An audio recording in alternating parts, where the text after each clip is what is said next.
It's this idea that if I get 8 hours, I'm good, not considering the misalignment in circadian rhythms. Again, that example of these biohackers who are like, say with such certainty and confidence, oh, you must wake up at 3 a.m. every day to have like optimal cognitive function, right? When human evolution shows us that no human has ever had optimal cognitive function between 3 a.m.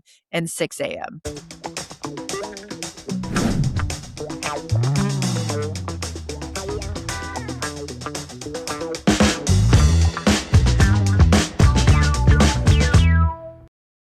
Most people think of sleep as the thing they do when the day is over.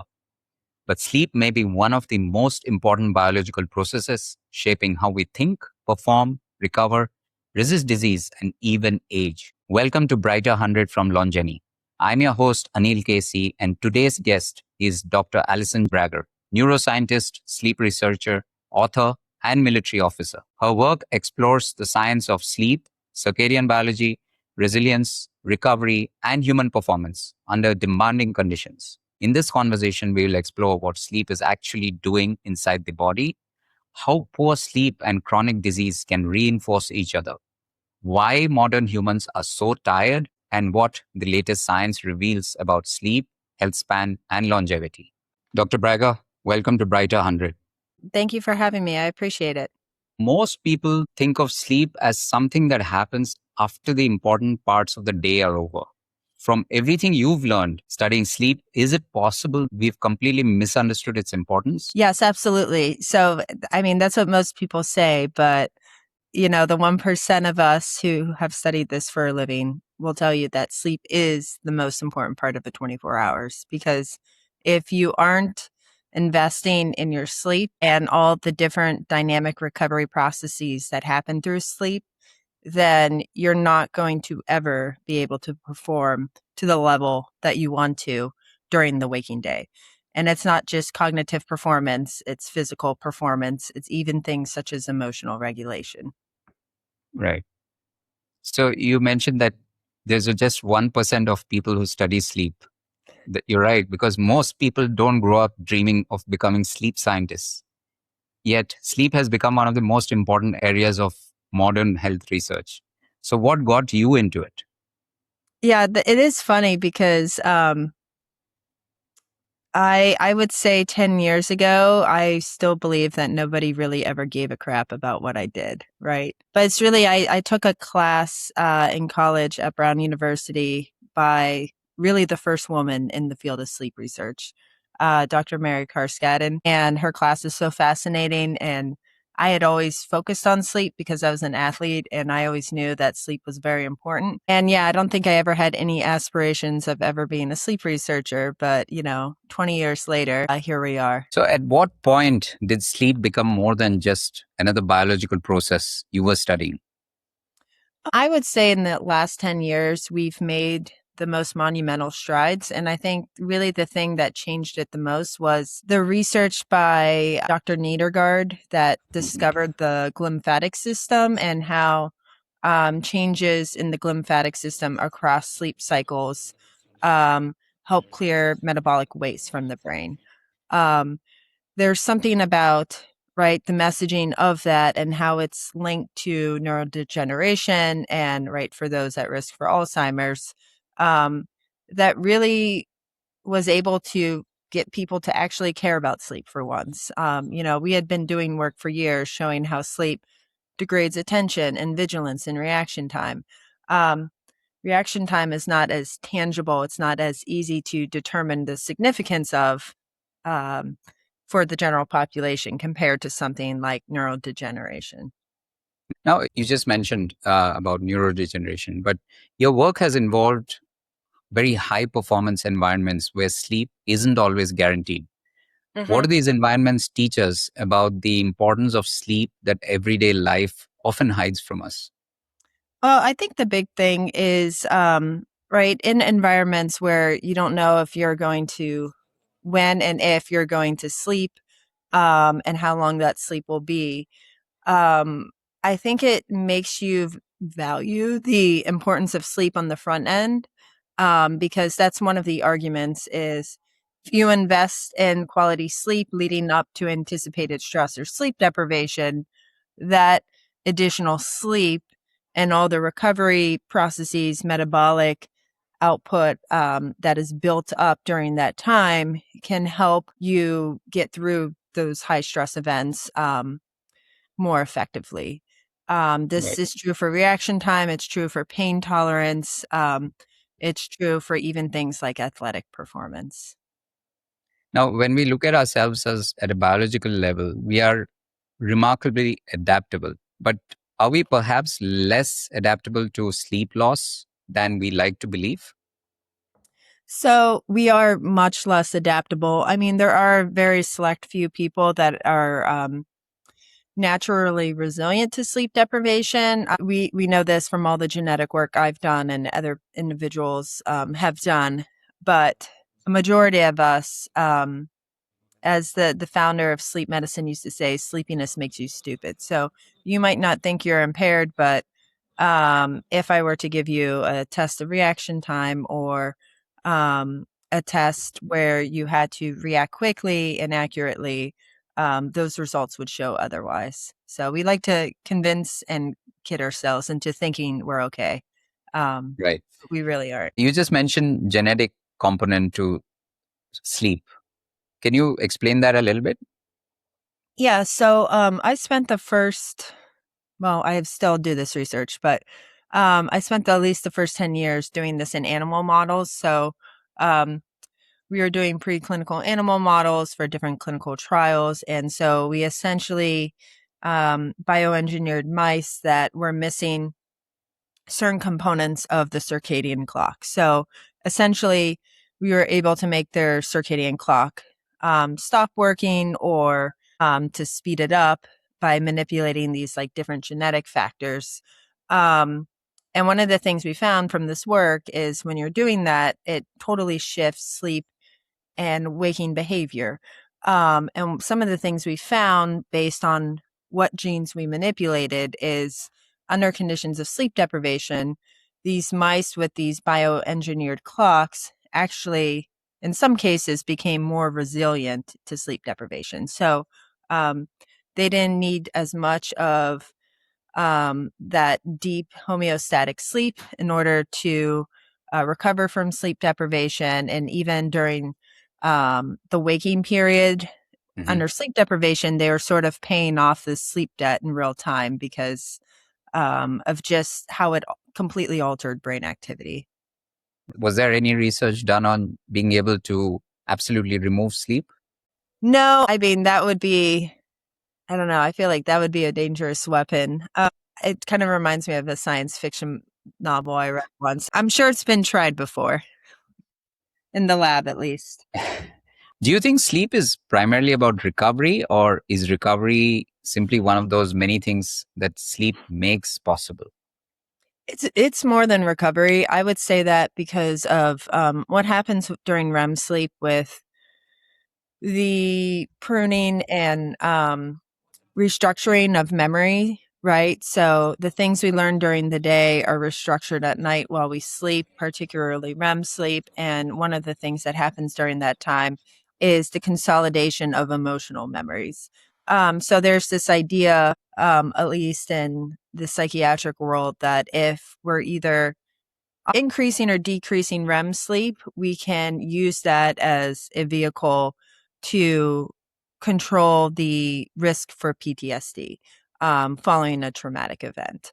Um, I think there's two camps with this. Like one camp of research will say, well, we have to completely eradicate REM sleep because then that traumatic memory won't get consolidated and there won't be an emotional state attached to that. Um, Mhm.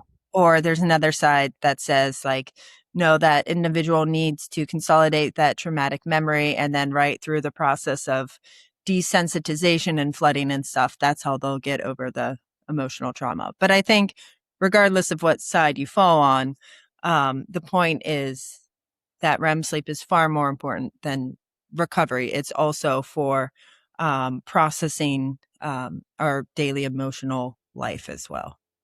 Right. So, if you had to explain sleep to someone as a performance system, rather than a health behavior? How would you describe it? So that's been easy over the years. I've worked with many populations of, I like to say, young invincible men. Hmm.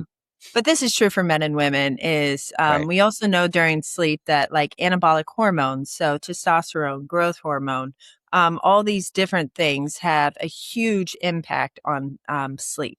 And if you're sleep deprived, you're not going to get the release of these anabolic hormones. So there's great studies that have been done at the University of Chicago by Dr. Yvonne Carter in the early 2000s, where essentially she found if you take a group of college males and normal, healthy levels of testosterone, you sleep deprive them for 5 days. So instead of getting 8 hours, they're getting 5 hours. You see a drop in their circulating levels of testosterone by 50%. So it is, 50%. yeah, Wow. 50%. So, I mean, they recover eventually, right? Once they're able to get sufficient sleep again. But the whole point of this research, and this has been shown in many different circumstances, is um, even just a little bit of sleep deprivation can make endocrine and hormonal systems sensitive to sleep loss. Right.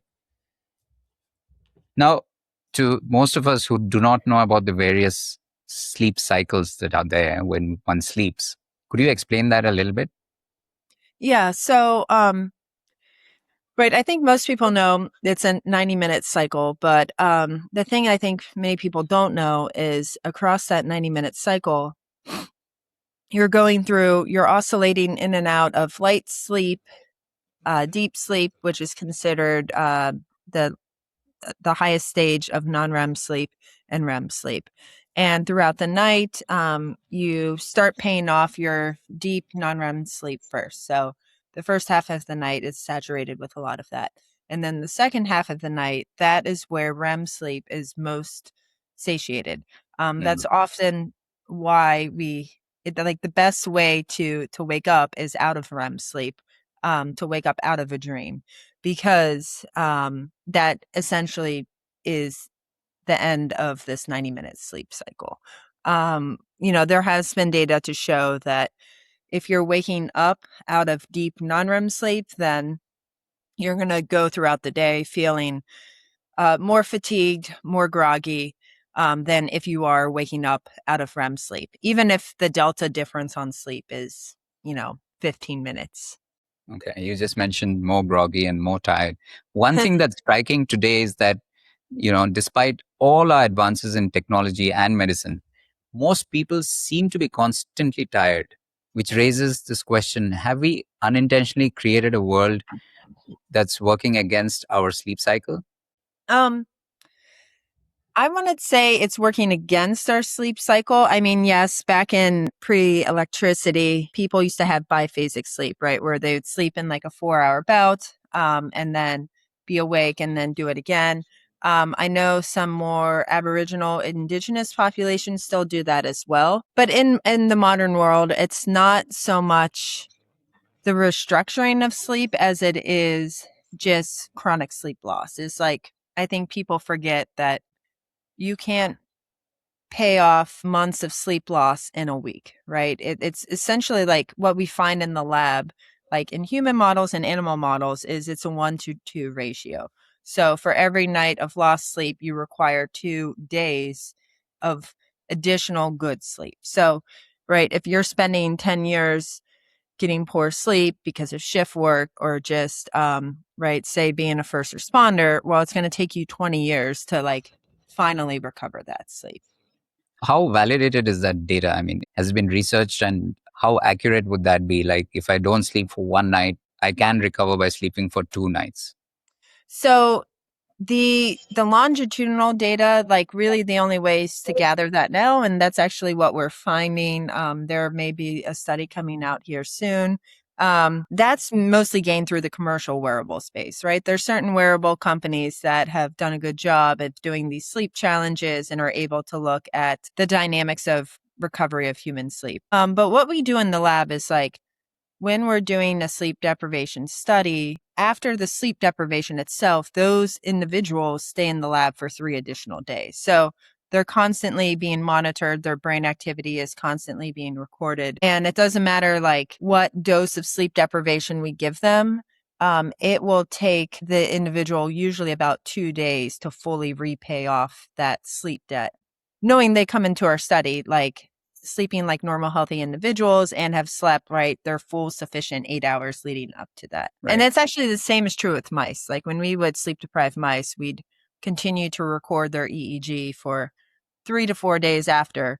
And it's the same relationship where by day 3, that's when the animal starts having normal amounts of deep non-REM sleep again. Because that is the like electrophysiological marker of recovery is it's called slow wave activity. Like Right. once slow wave activity has reached normal baseline levels again, then we know, okay, this sleep deprivation has been paid off.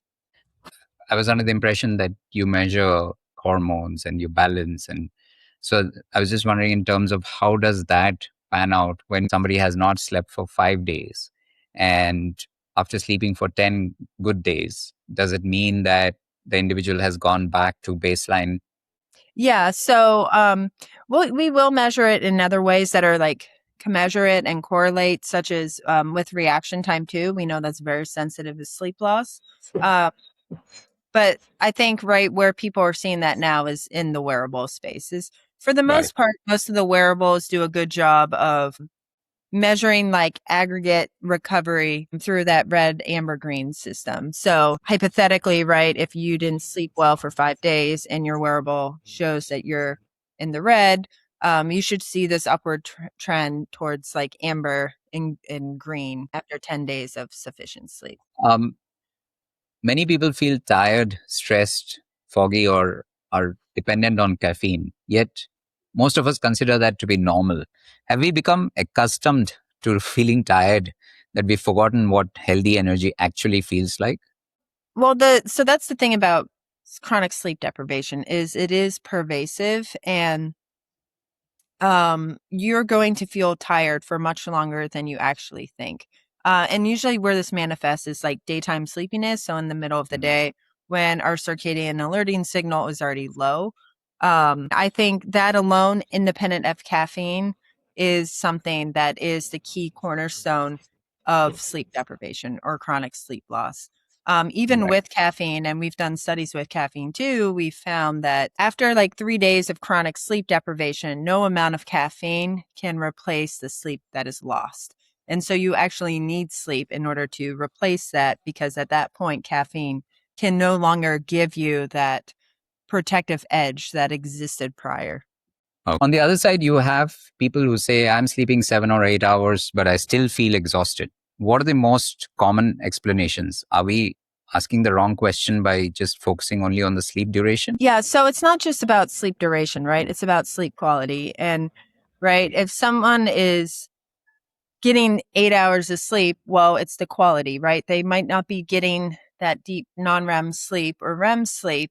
And typically that's because of something like undiagnosed sleep apnea, right? Like one of the things we know about sleep apnea is even with mild sleep apnea, you're going to get like a reduction in sleep quality, which means you're not going to fully enter and stay in those later stages of sleep that are most important for paying off our sleep debt. So that's typically where it comes from. But is this also because we seem to be very disconnected from our biological clocks? So the issue is not just how much we sleep, but how disconnected we have become from our biological clocks. Yes, that's part of it too. Most of us fall somewhere in the middle. So 80% of us maintain normal waking schedules. And again, this all has to do with the genetics of circadian clocks, of which, right, we were able to manipulate. But some people are just truly naturally morning people where they can't afford to wake up at 4 a.m. and function at a high level and then go to bed early and be able to fall asleep effectively.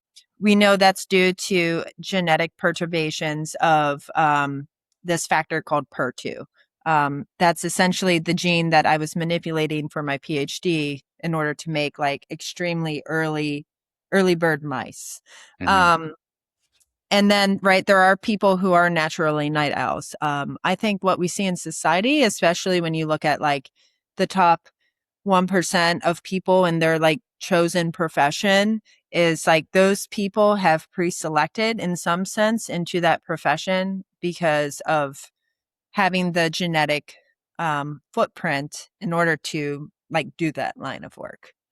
Right. That's something that I, commonly have seen over the years in certain populations of shift work or athlete or military populations. Those individuals tend to be all either morning people and or night owls. Right. If you could identify just one aspect of modern life that has done the most damage to human sleep, what would it be?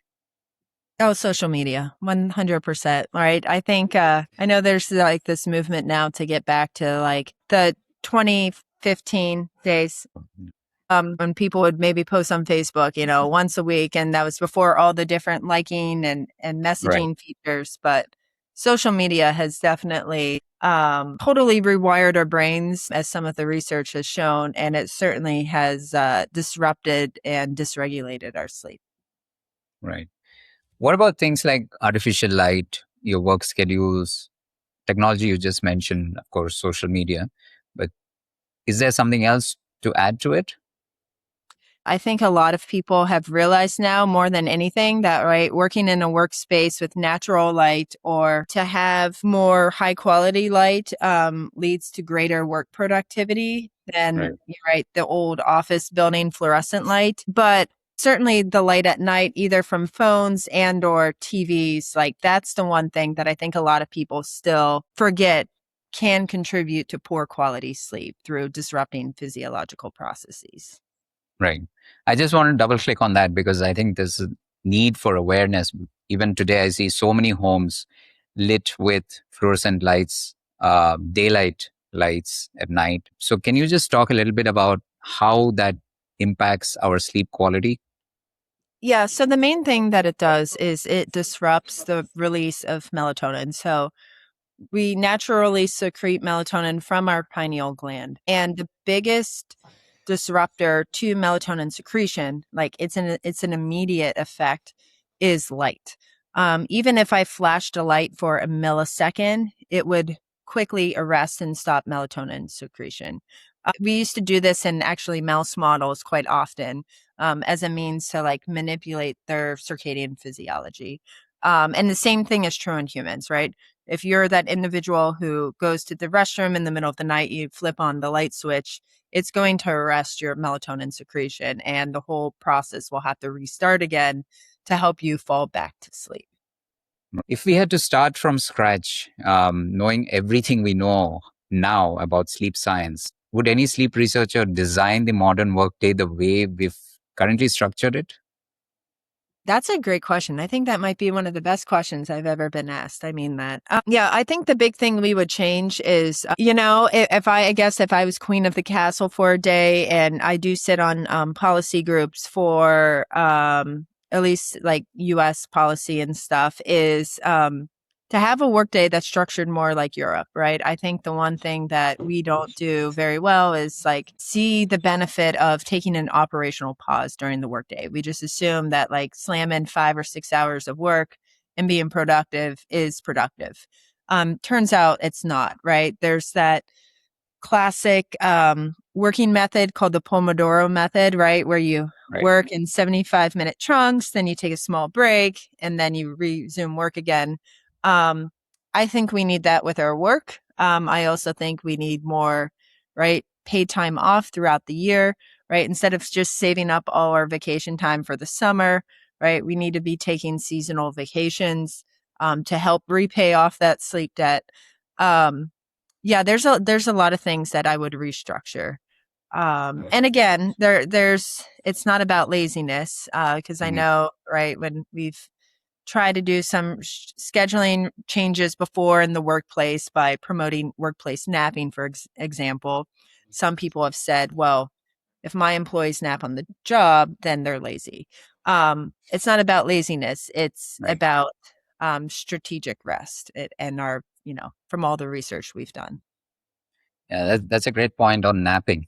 Um, could you tell us a little bit because there's always this controversy: should we nap? Should we not nap? How long should the nap be for, and what time should it be? Can you tell us a little bit about that? Yeah, so some people can't nap. Like I have a very active brain during the day. I get sufficient sleep at night, but my brain, like, it's really difficult to shut down in order to take the time to have a nap unless I'm chronically sleep deprived, then yes. But for individuals who perhaps don't get a good night of sleep and need to, rely on a nap in order to help repay off their sleep debt, ideally, we find that 20 to 30 minutes is ideal. And you shouldn't be extending longer than that, because now you start entering the deeper stages of the sleep cycle, and that can lead to greater grogginess and morning or just afternoon fatigue right after the nap. So Right. that's the ideal time, is between 20 and 30 minutes. Okay. Now, most people think of sleep as a period of inactivity, right? You close your eyes, you lose consciousness, and from the outside, it appears that nothing is happening. But from a biological perspective, that's clearly not true. So, could you tell us what exactly happens when we are sleeping? Yeah, so like I said, sleep is actually very dynamic. You're going from a state of wake to light sleep to deep sleep. And so you have this slowing down of the brain EEG over time. And as the EEG is slowing down, that is what's triggering different hormonal or physiological systems at different times, right? So you can think of it more like a symphony, right? Changes in deep non-REM sleep cue the release of growth hormone and testosterone. They also cue the release of clearing out the metabolic waste from the lymphatic system. If you look at REM sleep, right, that's what cues the priming and restructuring of neuronal connections to facilitate the consolidation of memory and emotions. Um, and so there's many dynamic things happening for the benefit of recovery and next day performance, but sleep is certainly by no means, it's not a passive process. Right. So, if someone is missing sleep for a couple of nights, so these processes would definitely be impacted. Yes, for sure, because not only would they be impacted, right? They're losing these metabolic energy reserves that are required for next day performance. But then, right during this recovery process, they're not going to immediately recover with just a single night of sleep. It's going to take days, depending on how long and intensive, like, their sleep deprivation prior was. Right. I mean, I always marvel at biology. So, while you were researching on sleep, were there any surprises about what happens when you're asleep that you learned about? Yeah, so I think right, I've ironically am that person who's stayed awake for many nights, like in graduate school and as an undergrad, watching other people sleep, or with mice too, right? We would do like intensive sleep deprivation experiments in mice. Um, I think the biggest thing that still fascinates me is why during REM sleep we have an active brain and an inactive body, right? That to me is like, I don't understand. And I think many sleep researchers don't understand why there's complete paralysis of the body during REM sleep and only REM sleep compared to the other sleep stages. But yet at the same time, the brain is highly active. Um, again, I think that's the most fascinating thing. Right. Are there any activities, any biological activities that happen which simply do not happen while you're awake? So that's the big thing with the recovery and performance is Right. um, you don't secrete testosterone, and you don't have that surge in testosterone and growth hormone throughout the waking day. Like, yes, you'll have secretions of it, but the surge in testosterone and human growth hormone, that doesn't happen until you hit deep non-REM sleep at night. So, right, oftentimes people think, oh, I worked out. Now all of a sudden, right, these anabolic processes are going to kick in and start recovering. No, that is just going to happen that night when you sleep. So if you're not getting sleep, then essentially that muscle growth building, like, Right. was lost because you never had that surge. But why does everything seem harder? Like when I've had a poor night's sleep, everything just seems so much harder, whether it's decision making, emotional regulation, concentration, and even patience. What's happening to us biologically? Yeah, so I think that's the big thing is, right, so much of our waking day is tied to um like exhausting metabolic energy reserves in the frontal cortex, right, particularly the prefrontal cortex. And if you don't get that sleep, then you're not going to get the glucose and the other energy reserves that are required in order to make effective decisions or for emotional regulation and stuff. And that's actually one thing we found in studies of sleep deprivation, right, when we're using neuroimaging techniques, is in individuals who perhaps have insomnia or individuals who, um, are faced with a night of sleep deprivation. They have so much activity in their prefrontal cortex that when you look at their next day performance, they're not going to perform to the level of someone who got a sufficient night of sleep, where there isn't going to be activity in their prefrontal cortex. I think that's the big thing is like it really is sleep. One of the theories about sleep is energy conservation, right? Mhm. It's just a way for Newton's second law of thermodynamics to conserve energy. Now, one of the most fascinating areas of research, at least for me, is the idea that sleep may help the brain clear metabolic waste products. Could you help explain?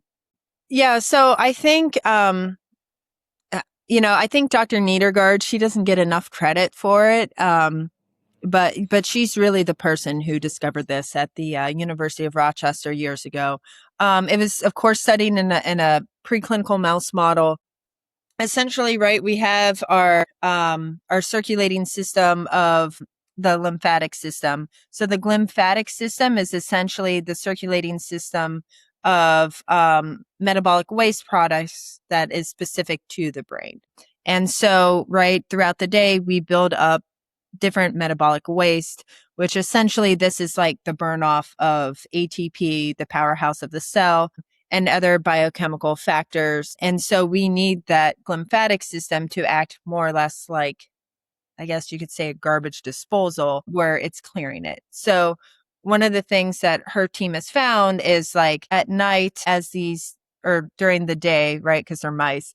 As these mice were sleeping during the day, the lymphatic system would become extremely active at the start of deep non-REM sleep. And the lymphatic system would swell essentially. So it's just effectively flushing out these metabolic waste products.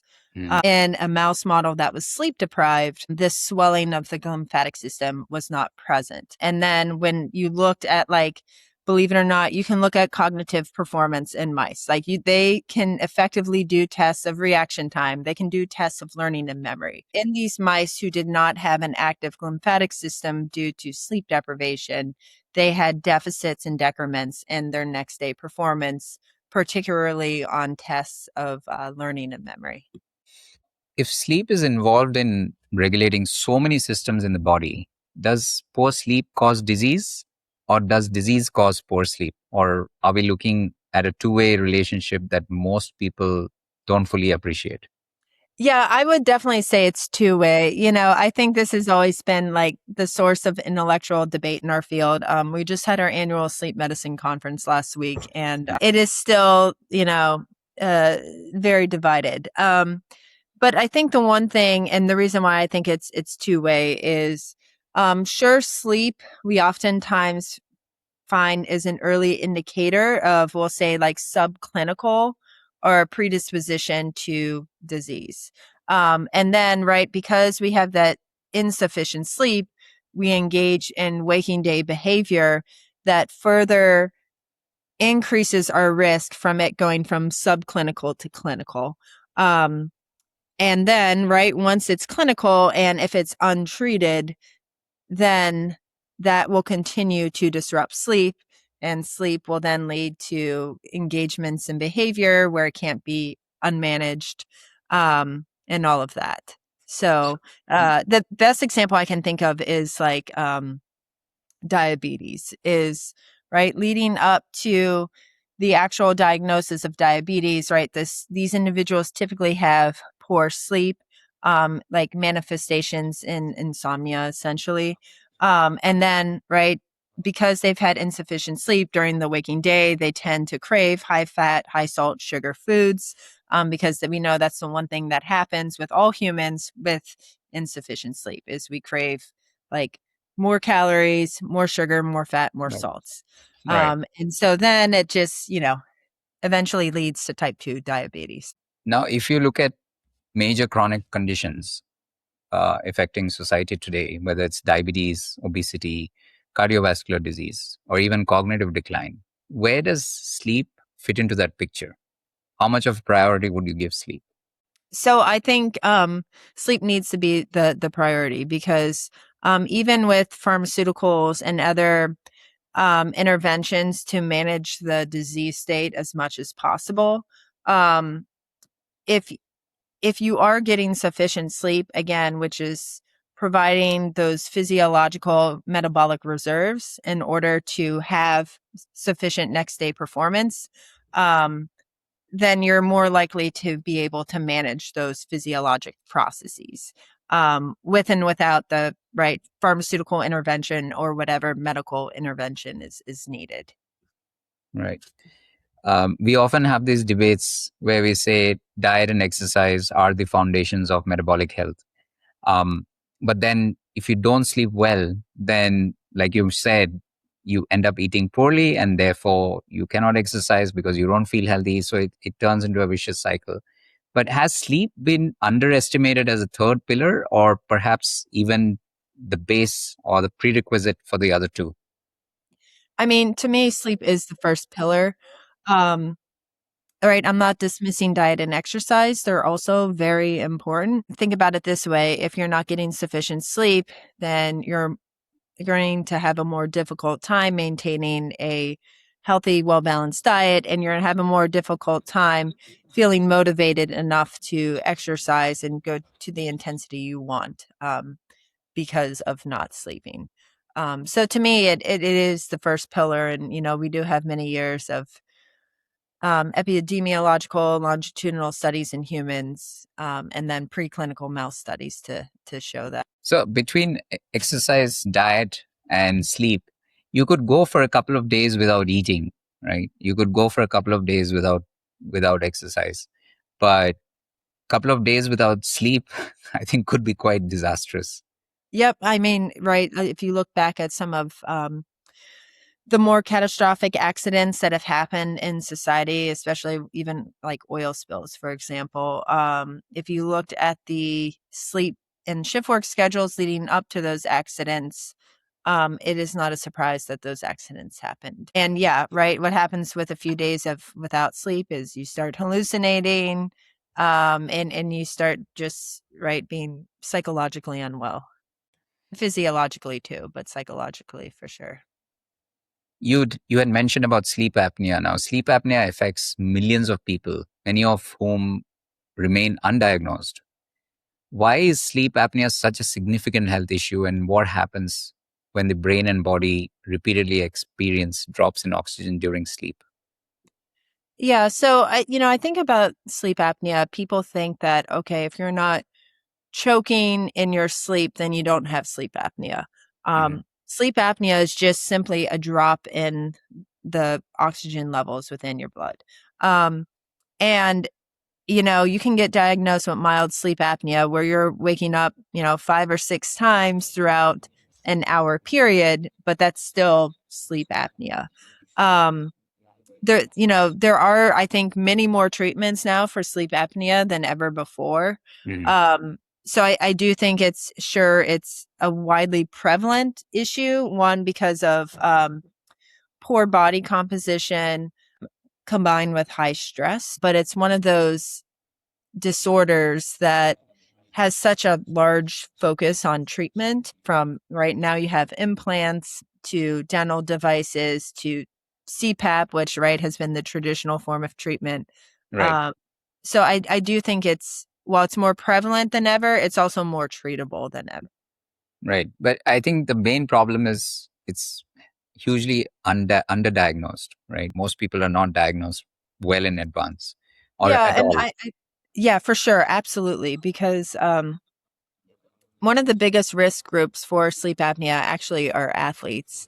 Um, I have a mild form of sleep apnea myself, and when we did a study in a Division I football program, we found out that like 60% of these 18 to 20-year-old Division I football players fit the diagnosis for sleep apnea.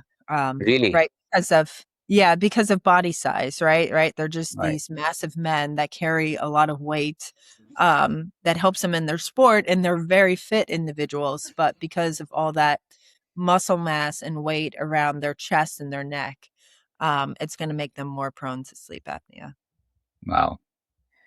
So could some of the symptoms people associate with aging, whether it's fatigue, brain fog, or poor concentration, or even declining energy, actually be consequences of untreated sleep disorders rather than just aging itself? Absolutely. So that's right. We've always said that like sleep is the fountain of youth. Um, and there is research to show that, right, with untreated sleep apnea, particularly more severe to obstructive OSA, right, there's premature aging that's going on. And this is being measured through like increases in, we call it C reactive protein and free radicals, right? Those are prime, biomarkers of aging. Those factors increase much more rapidly in individuals with undiagnosed, untreated sleep apnea than in a commensurate person who has normal, healthy sleep. Right. So, if sleep has such a profound influence on disease risk and recovery, what role does it play when we are under constant stress and trying to perform at our best? Well, so here's the thing, right? Stress and cortisol are very good at masking sleep deprivation until they aren't. Um, so, right, if we're in a high stress environment, our fight or flight system's going to kick in and help us get through it up to a certain point. Um, so, typically, most humans are okay with being able to stay awake for a full 24 hours. It's after that 24 hours where we haven't gotten sleep, that's when the real damage starts to occur, because essentially it's one of those things where we're fine until we're not. Right. Um, Right. and many of us have experienced that in some form or fashion, especially if we're taking like a overseas flight to Europe, right? And we've stayed awake all night because we've been on the plane, and then we stay up the whole next day to Right. travel through Europe. So, but Yeah. then you reach a point where you just can't stay awake anymore. Yeah. The jet lag gets you.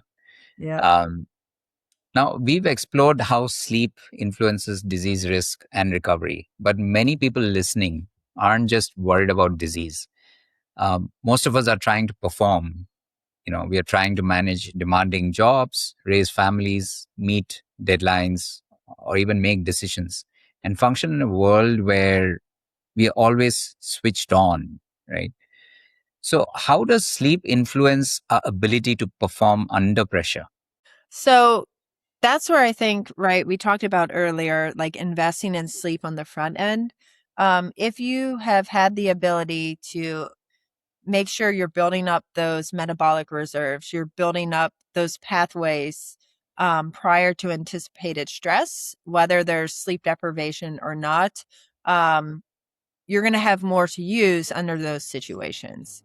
Um, Even from an emotional standpoint, right? You're going to have those consolidation and strength of these neuronal networks that you're going to be able to effectively emotionally process threats in your environment. That's I think the biggest thing is, and that's something that we sort of teach now in my current profession is when you're not actively in a high stress environment, you have to focus on rebuilding your system just like an athlete would, right? When they're done competing during the off season, they're rebuilding those things, their weaknesses, Right. so that they're better off the next season.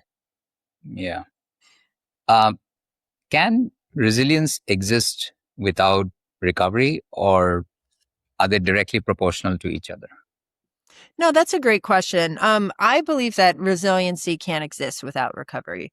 Like, sure, you do have people who are, right, through their genetic landscape, are more physiologically resilient, physiologically and psychologically. But at a certain point, that's going to drop off too. If you're not getting recovery, you're not getting recovery, no matter if you had the genetic blueprint for it. And that's the thing we see with our research, where we like extend sleep deprivation or stress for an extended period of time, is even in the individuals who come in more resilient because of biological factors, at the end of the day, they're still ending up exactly where those who weren't as resilient, they're in the same place from a cognitive performance, physical performance. Um, and it's a very quick timeline, right? After 24 hours, that's when everything just goes to crap, no matter what blueprint you had prior. The reason why I'm asking you this is because we've built a culture that celebrates hustle, grind, and pushing through fatigue. From a biological perspective, is that sustainable? No, it's not. I mean, I know, right? There's a lot of social media clout out there. My friends and I, we typically on a daily basis will take screenshots of someone who says, "Oh, I wake up at 3:30 a.m. and then I do 3 hours of creative flow and then I do this," and they have millions of followers. Well, those same people are the ones who, right, will do that for some time, fall off the wagon, and then what happens? They get really sick. Like that is the one thing that we have found in at least certain populations that we've studied, of like being on a shift work schedule that wasn't meant or aligned with their circadian biology. There used to be this, one of the first biohacking protocols of sleep was the polyphasic sleep, where Yes. essentially, right, you're sleeping in 20-minute chunks throughout the Yeah. day. Yeah. Well, as soon as those individuals fell off that, I mean, it took them months to recover, and they had a compromised immune system. Um, so yeah, it's certainly been interesting, I think, in the last few years, because it's more that we learn about sleep, the more we've also sort of like weaponized sleep in a way that isn't actually sufficient at the same. Yeah. Yeah. Someday I'll talk to you about polyphasic sleep cycles. But Oh right now, yes, yeah, yeah, yeah. I was so shocked by it. I was like, it's just completely nuts. But anyway, Well, there's papers now to support it doesn't work. I yeah, reviewed one of those papers a few years ago because of growth hormone, like that yeah. alone. It just totally tanks the endocrine system. Many people describe, even me sometimes, I feel exhausted, but simply unable to sleep. What's happening when the body is tired, but the brain refuses to switch off? So often, right, in a clinical form, that's insomnia. But this does happen with high stress environments, right? Is because you have those latent, lingering effects of the fight or flight response, where, right, you're physically exhausted. You've exhausted all these metabolic reserves, and you need to recover them. But because you're still in a heightened fight or flight response from the stress itself, right, the brain EEG isn't going to reflect this. And so that's why, right, I think over the years, right, our community, especially like the clinical community, have been more apt to adopt protocols, right, that are very common in Eastern medicine. So yoga nidra, meditation, and using that as a vehicle to, right, slow down the brain EEG. Right. You just mentioned about high stress environments. In high performance environments, whether it's athletics, medicine, or business, what are the earliest signs that recovery systems are beginning to fail?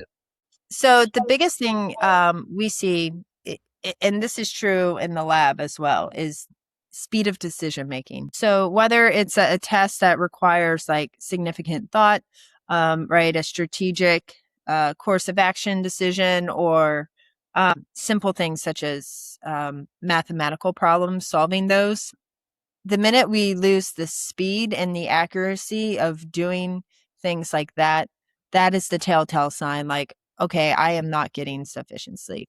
The vigilance thing is also true as well, right? It was like all of a sudden our attention span starts waning and we can't seem to focus on, right, something that even if we're passionate about for an extended period of time, that's also a telltale sign of insufficient sleep.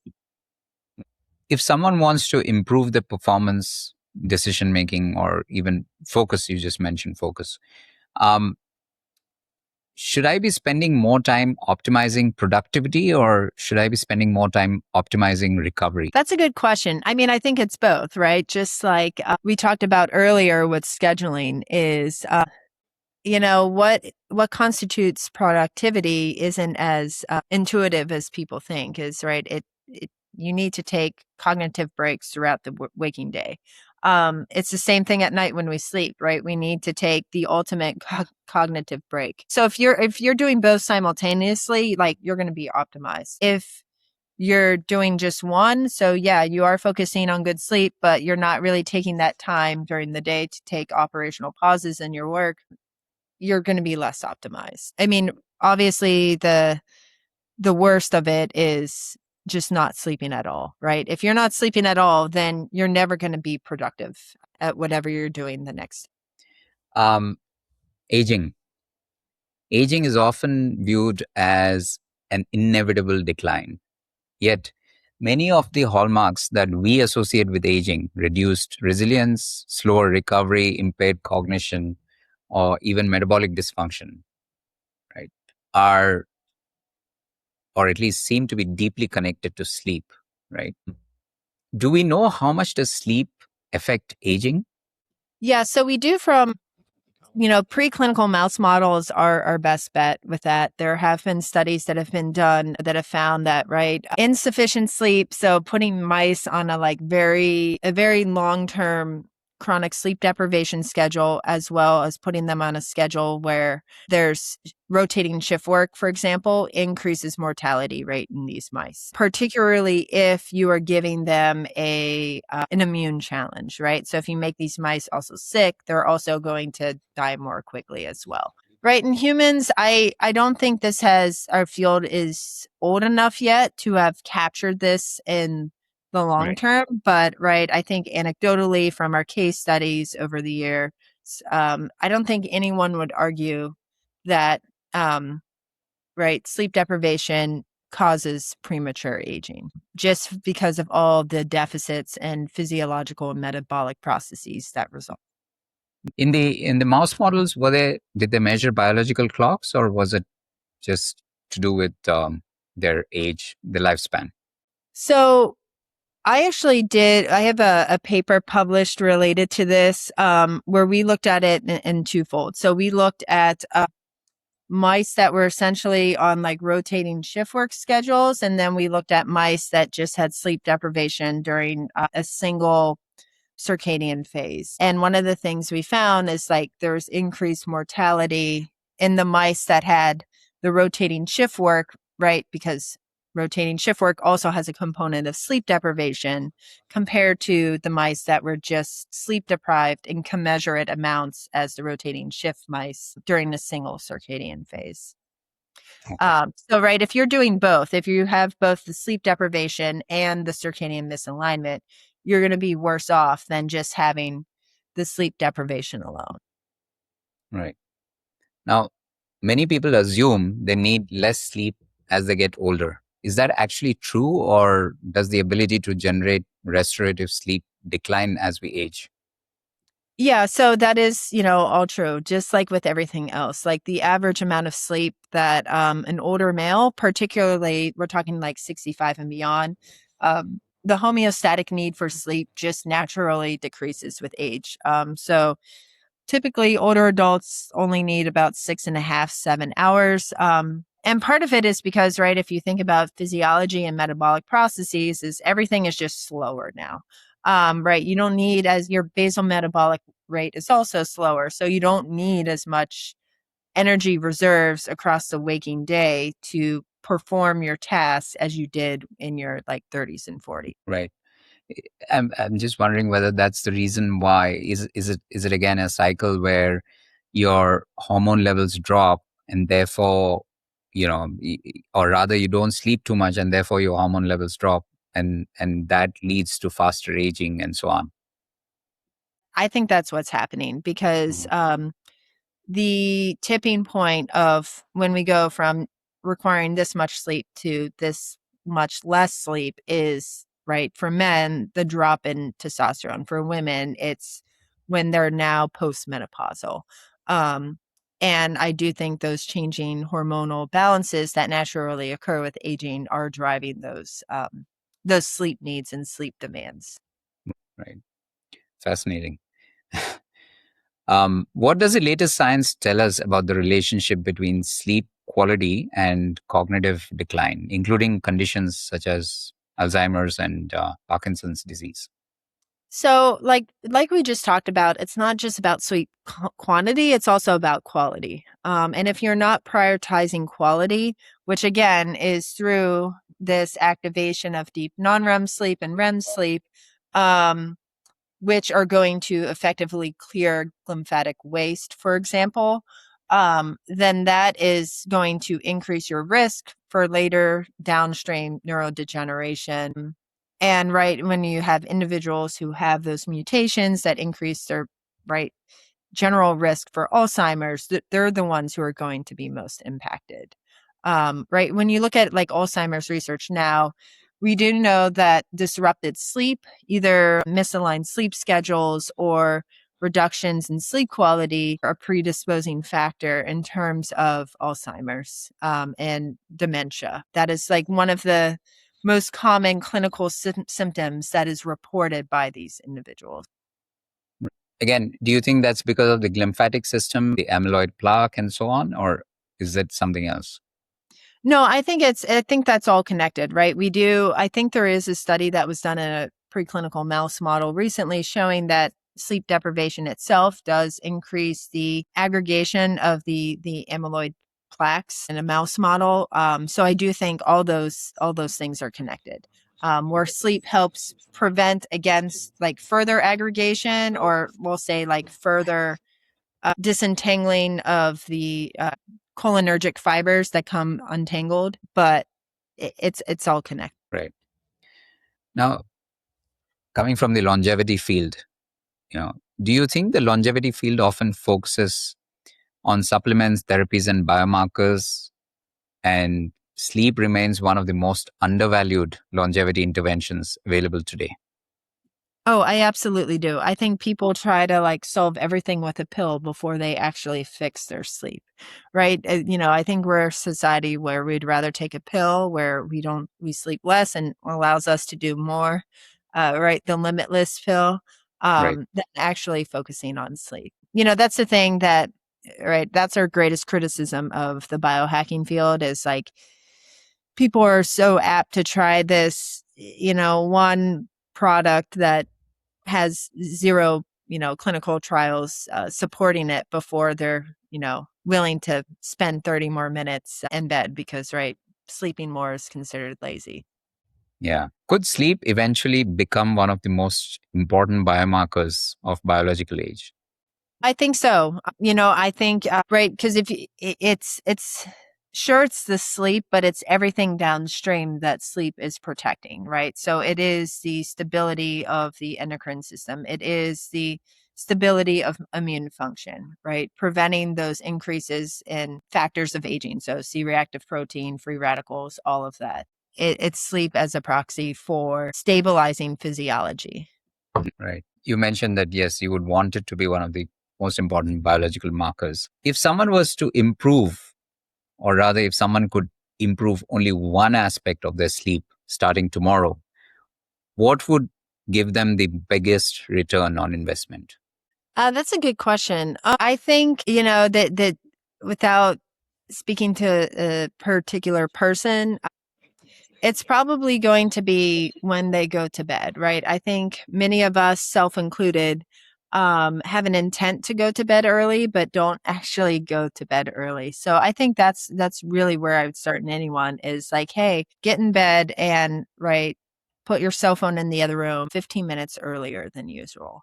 Um, right. That's another thing too, is like separating yourself from things you're doing during the waking day, right? Being on your phone is another way to help break those habits of staying up too late and right being on your phone immediately up to bed. Is it going to bed early or is it going to bed at the same time every night?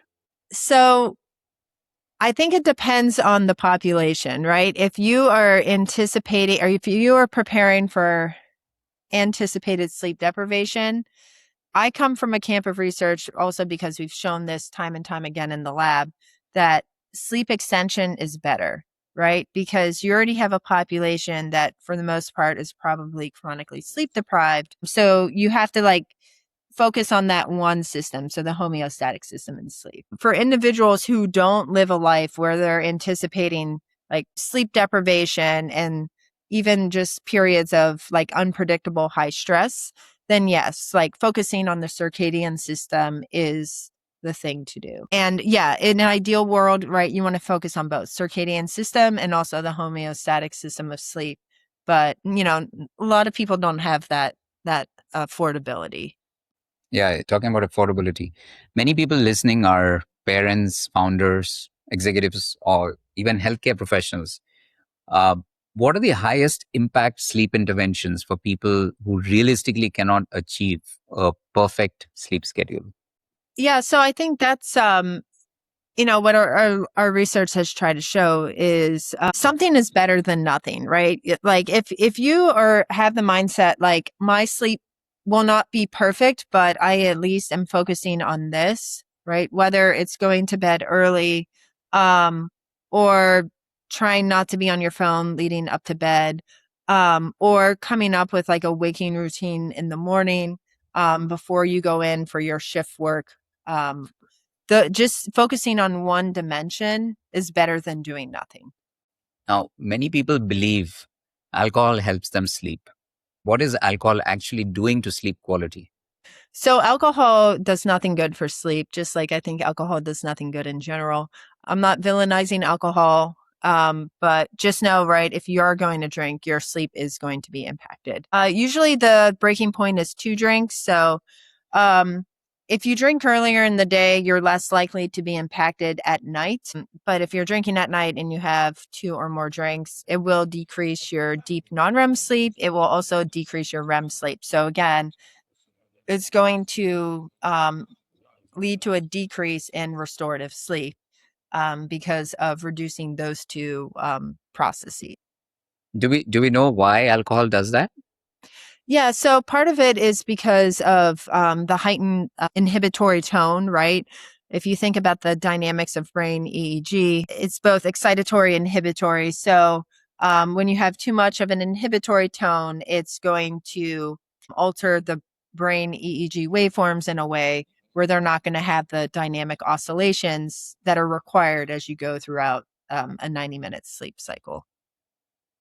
Now, millions of people rely on melatonin, magnesium, sleep gummies, uh, prescription sleeping pills, or even cannabis to help them sleep. Are these actually improving sleep? For the most part, no. Like that's right. Melatonin is a use case basis. No qualified sleep physician will tell you that melatonin is a nighttime sleep aid. It is used to help mitigate jet lag. Um, Cannabis, right? I think some people, if you're, you know, say you have chronic pain, fibromyalgia, right? Like cannabis will probably help your sleep to the point because it is managing the pain, right? So it's acting through a secondary mechanism. But in a normal, healthy individual that doesn't have a subclinical or clinical disease state, none of these supplements are actually helping your sleep.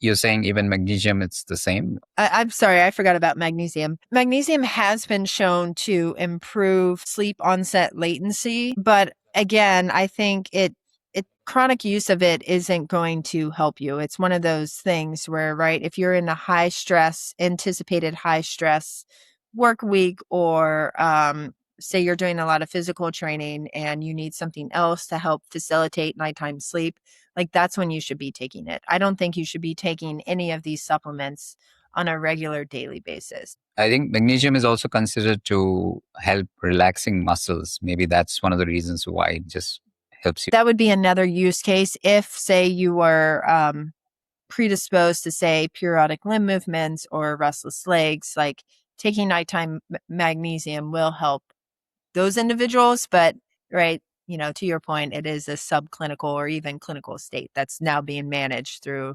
magnesium. What about caffeine? What does strategic caffeine use look like for someone who wants to optimize alertness without compromising recovery? Yeah, so obviously, I'm a lover of caffeine and coffee. So caffeine does help. It's a matter of the amount and timing, though. So we have done a lot of randomized clinical trials over the years with doses of caffeine under doses of sleep deprivation and stress. And we always find that 200 milligrams of caffeine, which is about 2 cups of strong coffee, is the upper limit. So anything beyond that, no matter what the present amount of sleep deprivation is, won't actually have a stabilizing impact on Mhm. measures of cognitive performance. That's really the point at which, right, the adenosine receptors in the brain are saturated. And caffeine does have a long half-life. So, right, during the workday, you can optimize that by spacing caffeine every 4 to 6 hours, but understanding that you need to stop at least 6 to 8 hours before bedtime in order to make sure that caffeine is completely metabolized from your body. Right. And the impact of caffeine with sleep, is it in terms of recovery especially, does it help for a shorter period of time? When I say shorter, is it for a couple of days, or you could continue to use caffeine as a pillar to hold up the tent of poor sleep? So I think there's still debate about that. Right. I do know chronic caffeine use, you lose that benefit of caffeine from like a standpoint of physical performance as an ergogenic aid. Right. Right. Similar to these other supplements, right? You're going to develop rapid tolerance. So if you want to maintain like the ergogenic boosting effects of caffeine, right, you have to space it out. I think, right, for general cognitive performance, yes, it is part of like maintenance. If you wanted to use caffeine to boost your cognitive performance, right, you're going to have to do a drug holiday with it, just like you would on the physical sense. But to your question about poor sleep, I think, yeah, if you are, consuming caffeine well into the night, of course you're going to have poor sleep. And sometimes I think people don't realize that, but that's why, right, getting this information out there on podcasts is good because I don't think a lot of people who, right, go to the gym late realize that, right, taking a pre-workout or an energy drink before they work out is actually impacting their sleep more than they may realize. Hmm. So what you're suggesting is, should one be taking caffeine before the workout, or should they not be taking caffeine before? It depends when they do the workout, right? If they're a late night person, if they're doing a workout late at night, like you have to forego the caffeine or just know you're not going to sleep that night, right? If you're using it as a performance boosting aid, just like with alcohol, just know that you're not going to get a good night of sleep. I think, that's part of it too, is in certain circumstances, like we might need the thing because it's going to help us do the task at hand at a certain period of time. But just have this recognition like, I'm going to have to pre plan for like quality sleep a few nights after, knowing I'm not going to get quality sleep the night after doing this. Right.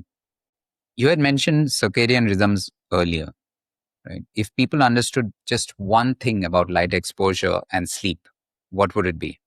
Um, I think the biggest thing is understanding that light exposure is very extreme or very rapid. Like Mm. it's in terms of its alertness promoting effect, it happens almost immediately. So waking up in the middle of the night, that quick second light exposure, turning on the lights is enough to disrupt the system. If you're trying to wind down, you want to avoid light. If you're trying to wind up during the workday, like you want to seek out light. So that's the main thing is knowing that it is what we know, like the biggest driver of wake promoting signals. Yeah. In terms of what are your thoughts on sleep and fertility? How does that impact? So I actually, one of my best friends has a NIH grant right now looking at this, is looking at the relationships between sleep and fertility in women who are going through IVF treatment. And there is, from what she's finding right now, she presented some of this preliminary evidence at our recent sleep conference, there is a big link. Right. So if you are trying to get pregnant, either right naturally pregnant or through use of IVF, if you're not sleeping, you're probably less likely to produce a viable embryo. So women who are in healthcare, who do shift work, are going to be more impacted than someone who does not. Do you believe that physicians are underqualified to help people with sleep disorders? I do think they're underqualified in the sense like they don't get the sleep doesn't get the recognition it deserves in the medical school curriculum. I used to be a professor at a medical school, and I can tell you, just like most medical schools, it's a day-long lecture, and it's usually tied in with neurology, where you're right at its most covering the different states of EEG across sleep. And obviously, we know, right, the schedule of a resident does not match the practice of getting sufficient sleep. Also understood because, right, residency serves a time and place, Yeah. a selection factor to see who actually is cut out to do this line of work. Um, but I do think, right, through now, like, education through podcasts and things like that. Like physicians are becoming more qualified to discuss sleep with their patients and starting to realize that sleep might be this tipping point as to why this individual has these subclinical or clinical features. And so I think, right, the more we talk about sleep, the more we educate people about sleep, the more a clinician is going to factor this into their overall decision of what the patient should do. During your years of research, did you come across any particular tribe or any particular geographical location where you found people to have a very different way of looking at sleep? Yes.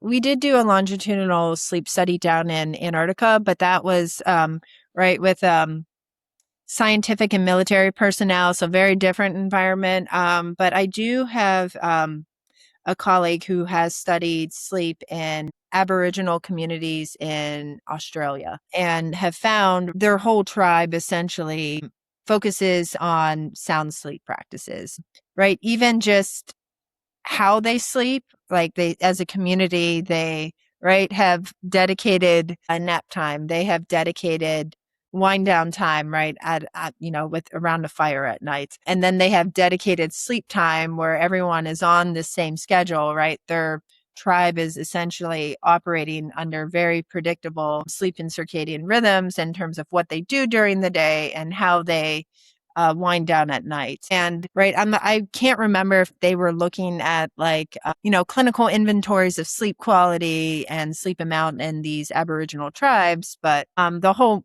point is like they made sleep a community effort. It wasn't like one Yeah, person was accountable for his or her own sleep. The entire tribe was. nice.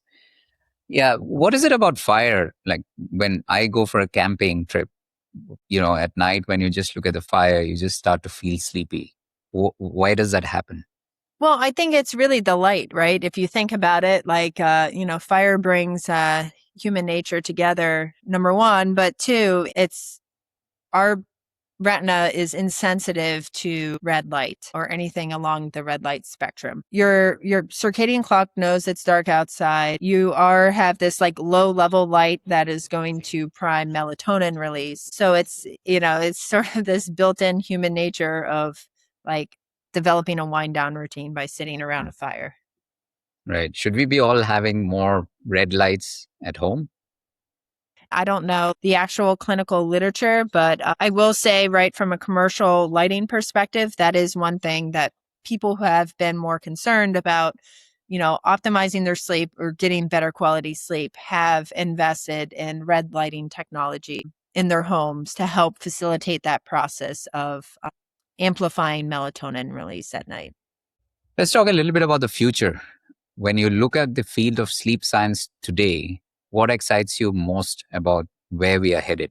I think where I'm most excited about the technology space. And it's less so much the monitoring of sleep. I think it's more about the clinical space, right? I already talked about sleep apnea. Like, I think there's no excuse now to have untreated sleep apnea because there's so many treatment modalities out there. Some are a little bit more invasive, but increased compliance, right? Like, so the implant, yes, very invasive, but also very easy to comply. Even with the CPAP technology, right? It's continuing to advance because the thing they care most about is compliance. You know, technology, for as much as like the irony of technology hurting people's sleep from, right, a smartphone, at the Mhm. same time, sleep technologies are getting the awareness about quality sleep out there. Now, what are some of the biggest misconceptions about sleep that still persist, even among educated and health conscious individuals? I think it's this idea that if I get 8 hours, I'm good, not considering the misalignment in circadian rhythms. Again, that example of like these biohackers who are like, you know, say with such certainty and confidence, oh, you must wake up at 3 a.m. every day to have like optimal cognitive function, right? When human evolution shows us that no human has ever had optimal cognitive function between 3 a.m. and 6 a.m. Yeah. And then you can do your workout and all of that. So I think that's the biggest misconception is people focus on one thing, which is the quantity, and not focusing on the other thing, which is the misalignment in time or the quality. Right. And it's highly individualistic, right? It depends. It's personalized individual to individuals. For some, like you mentioned, some people are early morning risers, some are late morning risers. So it gets incredibly hard for us to define that window where we say that cognitively you will be at your peak at this particular time. Yeah, Right. true. Absolutely. Like, and even if they are early morning risers, though, right, they're still not going to be at their cognitive peak at 5 a.m. because we know, like, even if you're an early morning riser or normal individual who's not, is your peak cognitive performance is around 9 a.m. to 10 a.m. because Right. of capitalizing on maximal daylight combined with rising levels of cortisol. When we wake up, should we be looking at daylight as soon as we wake up? Yeah.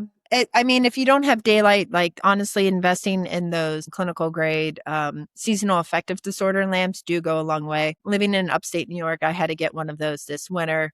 And it certainly like made a world of difference in terms of providing me with that immediate wake promoting alertness from quality light in ways that I was missing out on in the morning here. Wearables and sleep trackers are becoming increasingly popular. Are they helping people improve their sleep, or are they creating a new form of anxiety around sleep? The reason why I ask you this is because I hate wearing any sort of wearable at night because it drives anxiety for me. But generally, what are your thoughts? I think they help, but I think it's very limited in help. I think initially, people start to see how certain lifestyle habits help promote quality sleep and like things they need to adjust. But to your point, I think after time, like it becomes a game and you start getting anxious about, right, playing the game every night before you go to sleep. And I agree with you too. I don't wear wearables at night when I sleep now for that reason. Yeah. Do you see a future where sleep becomes a routine part of preventive medicine, much like blood pressure, cholesterol, or blood sugar are today? I do. I think we are moving in that direction, and we're already headed in that direction now. That's where the biggest change in healthcare has been in the last few years is on the prev med side and recognizing sleep as part of that pillar, just like with diet and exercise. What areas of sleep science do you believe remain poorly understood and deserve far more attention? That's a great question.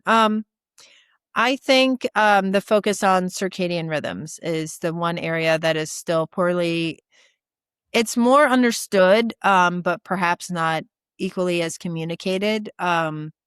and still requires the most attention. We published a whole consensus of scientists in the field published something in the Journal of Clinical Medicine last year, or Clinical Investigation last year, about like how even things about measuring blood pressure in individuals who are, say, like subclinical for um, hypertension, or right measuring sugar levels in individuals who are subclinical for diabetes.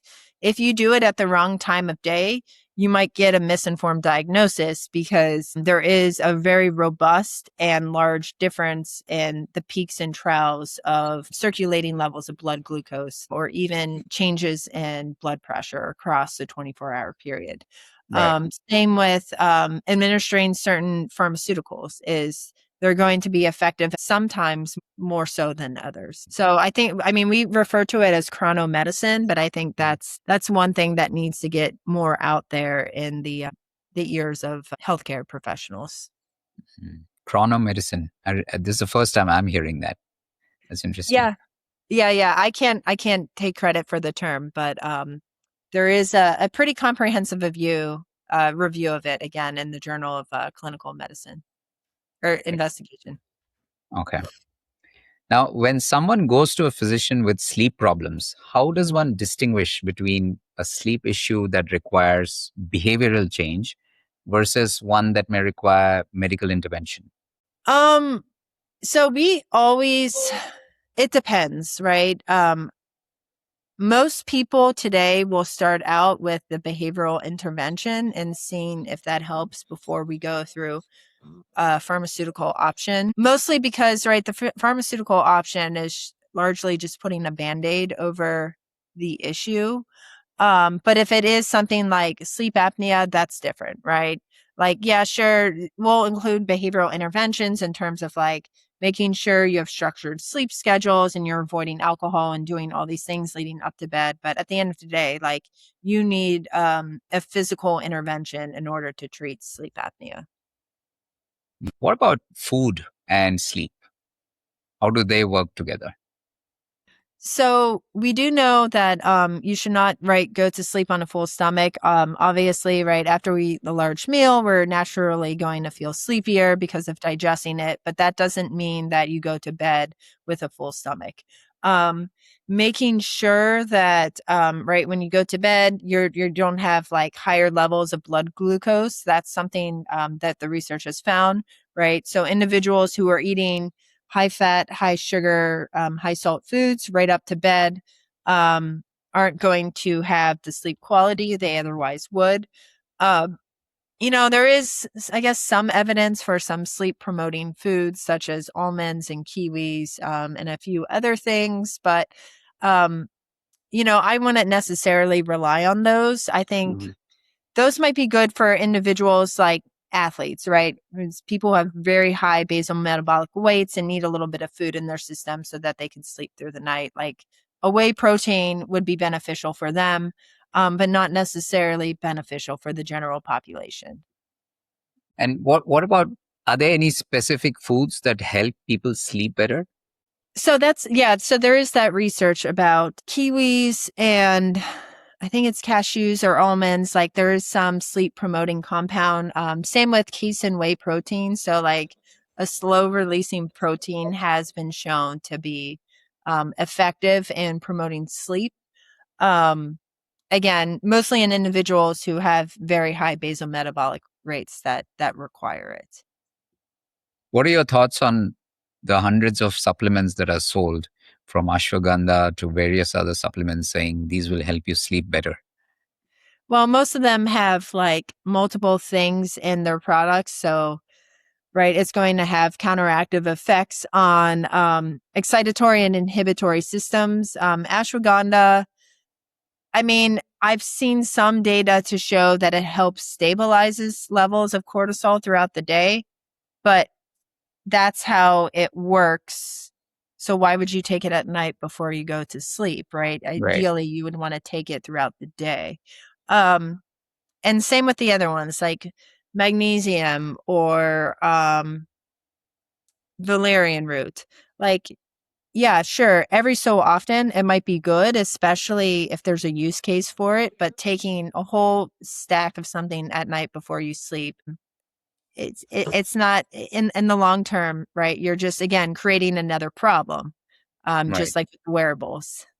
So, would you agree that sometimes we are trying to medicate problems that are actually rooted in circadian disruption, stress, or poor sleep habits rather than just sleep disorders? Yeah, so I do think right when you look at insomnia, um sleep apnea is totally a different story. But with the look at insomnia, like sometimes people have insomnia because they've misaligned their sleep schedule with their actual, we'll say, genetic blueprint for sleep. Right. So it's really difficult to make a night owl a morning person and a morning person a night owl. And so if in those circumstances, if you're misaligning like expected sleep schedules because of their profession, for example, or rotating shift work, which is just going to throw everything out the window, um, that is a function of disrupted circadian rhythms and requires a different intervention than uh, what we've been talking about. Right. At what point should someone seek professional evaluation for their sleep? And what are the warning signs? We've spoken a lot about sleep apnea. What are the warning signs of conditions such as sleep apnea? So I think this is true for any sleep disorder is if you wake up feeling unrested, under recovered, and you've tried everything, right? You've cut out alcohol, you've maintained a structured sleep routine, you've gone to bed, you've gotten 7 to 8 hours of sleep, you still feel like this. And it's been happening for like a 2, 3 week period. Like something is clearly wrong. So I think that's the point at which you seek out on your own, right? Sleep apnea is a much easier problem to treat because, right, it's usually the partner, the bedtime partner of that individual is also having this disrupted lifestyle too. And so, right, that can be another catalyst for someone to going to finally get evaluated. But really, we're able to like identify these issues within a 2 or 3 week time period. Right. Is there, or have you come across any research which talks about pets in bed? Do they help, or there should be no pets in your bed? I think there's a debate on that still. I mean, I have seen research showing that they don't help, but some people just, I think it depends on the person. Feel like they need their pet in bed as a like source of comfort. Especially right if they live alone and they sleep alone, it can Right. provide, that psychological protection. Right. As we approach the end of our conversation, we have a little tradition here at Brighter 100 where we ask guests free rapid fire questions. There's Okay. no right or wrong answer. Just go with your instincts and answer from the gut, as they say. Right. Okay. So, what's your biggest pet peeve when it comes to biohacking about sleep? That they think they have the answer. If you could improve just one thing about sleep habits of every person on earth, what would it be? No phone in the bedroom. Okay. What's the one widely accepted belief about sleep that you think future generations will look back and find it surprising? That sleep is the only way to perform the next day. That's just Gen Alpha, Gen Z gets it. My generation did not. That's true. Um, Now, complete this sentence. The biggest thing people misunderstand about human health is Our body has natural mechanisms to adapt and overcome, um, if you allow it to. right. Dr. Braga, thank you for joining us today. And I acknowledge the wonderful work you're doing. And thank you for enlightening us with all the information and knowledge that you have gathered over years and years of working and research. Thank you. Well, thank you so much. This has been very enlightening, and I really appreciate the depth and breadth of questions you brought to the table. Sleep reminds us that recovery is not a luxury, it's a biological necessity. We've explored how sleep sits at the intersection of brain health, immunity, resilience, performance, and even longevity. And perhaps the biggest takeaway is that sleep is one of the foundations upon which health is built. To everyone listening, better health doesn't always begin with something more. Sometimes it begins with restoring one of the most fundamental things our biology depends on. Thank you for joining us on Brighter 100. If you've enjoyed this episode, please subscribe, share it with someone who might benefit from it, and join us again as we continue exploring the science of living healthier, aging better, and building a brighter future. Until next time, stay healthy, stay curious. This is Brighter 100 from Longeni.